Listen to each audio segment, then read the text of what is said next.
বন্ধুরা, আজকে আমি আপনাদের সঙ্গে একটা জিনিস শেয়ার করি, সেটা হচ্ছে যে হোটেল অভি, অর্থাৎ হাইওয়ের পাশে যে হোটেল অভি, এই জায়গাটাতে আমরা আজকে পৌঁছে গেছি। এখন বাজে রাত হচ্ছে ঠিক 11টা।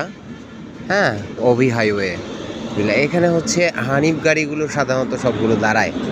এরকম হচ্ছে শ্যামলীরও একটা হোটেল আছে ওই সামনে, এই অভি বাদ দিয়েও ফুড ভিলেজ, তো ওখানে দাঁড়ায় আরও বেশ কিছু গাড়ি, আর এগুলো এলোমেলো করেও দাঁড়ায়, সমস্যা নেই।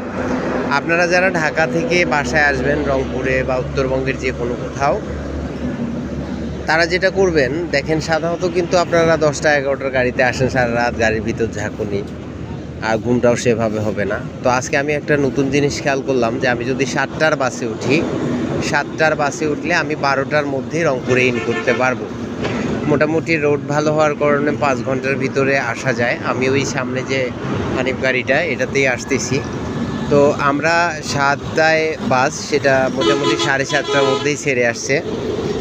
আর একটু জ্যাম ছিল যদিও বা, ধরি 7টায়, 7, 8, 9, 10, 11, 4 ঘন্টার ভিতরে কিন্তু আমরা মোটামুটি চলে আসছি এখানে অভি হোটেল হাইওয়েতে। তো এখান থেকে যেটা হবে, এখান থেকে গিয়ে আমরা বাসায় 12টার মধ্যে ইন করতে পারলে খাওয়া দাওয়া করে কিন্তু রিল্যাক্সে একটা ঘুম দেওয়া যাবে।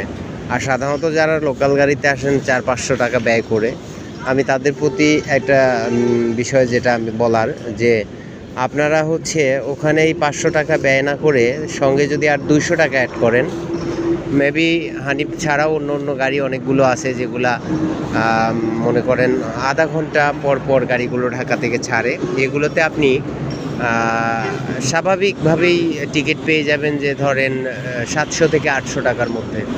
আর গাড়িগুলোর ক্লাসলি ভালো, বাট এর ভিতরে কোনো মানে অন্য অন্য গাড়িতে যেরকম গ্যাস হয়, এই গাড়িগুলোতে সেরকম গ্যাস হয় না। সিট স্পেস ভালো, ইনশাল্লাহ আসার জন্য বেটার আমাদের উত্তরবঙ্গের জন্য নর্মালি এগুলো। আর এর থেকে ভালো আরও বেশ কিছু গাড়ি আছে, গ্রিন লাইন সিরিজের গাড়ি এখন আমাদের রংপুর থেকে চলে। আর পাশাপাশি মোতাহার চৌধুরীর বেশ কিছু গাড়ি আছে, আগমনী এক্সপ্রেস, এগুলো অনেক ভালো মানের গাড়ি, আপনারা ওগুলোতেও যাতায়াত করতে পারেন, খুব ভালো লাগবে। বন্ধুরা, ভালো থাকবেন, সুস্থ থাকবেন, সবাইকে ধন্যবাদ।